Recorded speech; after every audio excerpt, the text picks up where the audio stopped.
ఆగాలనే విషయాన్ని కాంగ్రెస్ వారితో కూడా మేము చెప్పాము. వారు కూడా దానికి సుముఖంగా ఉన్నారు. మీరు పోటీ చేస్తారా? మీరు గతంలో అనంతపురం నుంచి గెలిచిన సందర్భం ఉంది. ఆ, సో మీకు కొంత పట్టు ఉంది ఇక్కడ. ఈ నేపథ్యంలో మీరు ఇండివిజువల్గా ఇక్కడ పోటీ చేసే అవకాశం ఉందా? అది ఇంకా పార్టీ నిర్ణయించాలి. తర్వాత దానికంటే ముందు సీట్ల ఒప్పందంలో భాగంగా మేమందరం కూడా అది ఇదైన తర్వాత దాన్ని బట్టి ఉంటుంది. కాబట్టి ఏమంటే ఇంకా ఆ నిర్ణయాలు జరగలేదు. బట్ నేనేమనుకుంటానంటే ఫస్ట్ వీక్లో ఒక క్లారిటీ వస్తుందని అనుకుంటా ఉన్నా. అంటే కాంగ్రెస్ పార్టీతో తెలంగాణలో కలిసి వెళ్ళటం వేరు, ఆంధ్రప్రదేశ్లో కాంగ్రెస్తో కలిసి వెళ్ళటం వేరు. ఇది ఒక కత్తి మీద సాము లాంటిది. ఎందుకు అంటే ఆంధ్రప్రదేశ్ని రాష్ట్రాన్ని చీల్చిందన్న కోపం కాంగ్రెస్ పార్టీ మీద స్టిల్ ఈ రోజుకి ఉంది, ఒప్పుకున్నా ఒప్పుకోకపోయినా 10 ఏళ్ళు అయిన తర్వాత కూడా. సో అలాంటి కాంగ్రెస్ పార్టీతో కలిసి వెళ్ళటం వల్ల సిపిఐ ఏమైనా దెబ్బతినే పరిస్థితి ఉంటుందా? ఎందుకంటే కరెక్ట్గా కొంత స్టాండర్డ్ ఓటు బ్యాంక్ ఉంది ప్రతి నియోజకవర్గంలో. ఈ రోజుకి స్టాండర్డ్ ఓటు బ్యాంక్ ఉంది.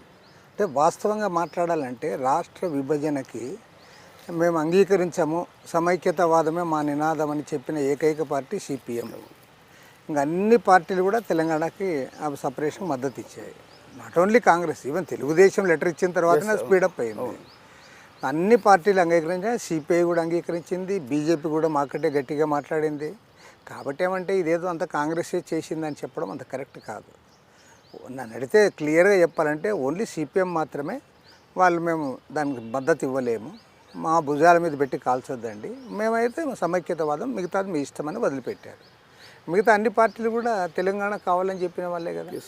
కాబట్టి ఏమంటే ఇప్పుడు అది గడిచిన ఇది దశాబ్దం. అది ఇవాళ దేశానికి ప్రధానమైనది ఏమంటే నరేంద్ర మోడీ ప్రభుత్వానికి మళ్ళీ అధికారం ఇవ్వాలనా లేదా అనేది ప్రధానమైన అజెండా ఇది. ఎందుకంటే ఇవాళ దేశాన్ని ఒక కమ్యూనల్ అజెండా వైపు తీసుకుపోతూ ఉన్నాడు, పక్కా కార్పొరేట్ల వైపు తీసుకుపోతూ ఉన్నాడు, బ్లాక్మెయిలింగ్ రాజకీయాలు మొదలుపెట్టాడు.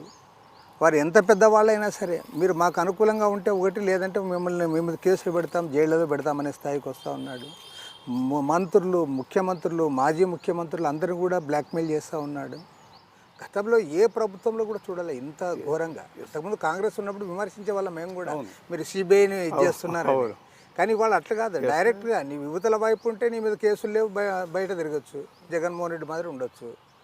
లేదైతే ఇప్పుడు వాళ్ళు అరవింద్ కేజ్రీవాల్ ఢిల్లీ ముఖ్యమంత్రిని బ్లాక్మెయిల్ చేస్తూ ఉన్నావు, మొన్న జార్ఖండ్ ముఖ్యమంత్రిని అదే చేశావు. ఈవెన్ చంద్రబాబు నాయుడు జైల్లో పెట్టించడంలో కూడా జగన్తో పాటు బీజేపీ వాళ్ళ పాత్ర ఉంది. చంద్రబాబు నాయుడు మర్చిపోవచ్చు కానీ చరిత్ర మర్చిపోదు. కాబట్టి ఏమంటే ఇది పక్కా బ్లాక్మెయిలింగ్ పాలిటిక్స్, బెదిరింపు రాజకీయాలు, దౌర్జన్యపూరిత రాజకీయాలు. తర్వాత వాళ్ళు ఈ దేశానికి చేసింది ఏమీ లేదు, ఈ రాష్ట్రానికైతే సర్వ అన్యాయం చేశారు, పూర్తి స్థాయిలో అన్యాయం చేశారు. కాబట్టి ఏమంటే మేము దాన్ని ప్రధానమైన అజెండాగా తీసుకుంటాం. ప్రజల్లోకి కూడా ఆ విషయాలతోనే మేము ముందుకు పోతాం. ఇప్పుడు భారత్ జోడో యాత్ర రాహుల్ గాంధీ దేశవ్యాప్తంగా చేశారు, మీకు ఐడియా ఉంది.